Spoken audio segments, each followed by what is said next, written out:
tonight, day one of the trial of a woman accused of spewing a racial attack at a black family in Narragansett. The state is trying this as a hate crime that is extremely rare. 12 News reporter Brandon Truitt is live outside the courthouse in South Kingstown, where members of the family testified today.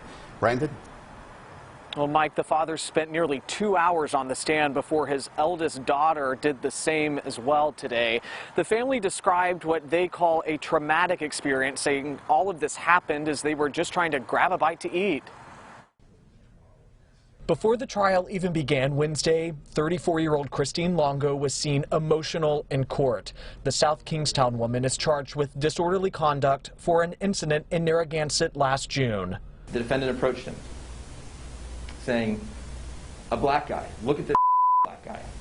She was about an arm's length away, maskless, gesturing wildly and yelling at him, "Go back where you came from." The state believes those comments and the way they were delivered amount to more. They've added the rare enhancement of a hate crime to the charge. Longo did not speak in court, only removing her face covering briefly to be identified by the alleged victims. Why are you doing this to us? Why are you asking? Why are you saying this to us? What do you mean? 43-year-old Adote Akpabie is married and a father of 2. He says after Longo yelled at him, she approached his family waiting outside the restaurant, telling them to, quote, "Go back to where you came from." I felt humiliated, and I was in shock.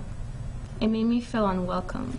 The oldest daughter testifying in court too. Longo's defense attorney billing up this case as a First Amendment issue, saying offensive language does not always meet the standard of a hate crime. In the present case, there's no allegation of threats. There's no allegation of assault. There's no allegation of vandalism. And state prosecutors pushed back heavily on that today, saying you don't have to receive a direct threat to feel threatened.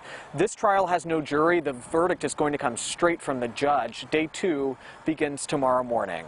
Live in South Kingstown, Brandon Truitt, 12 News.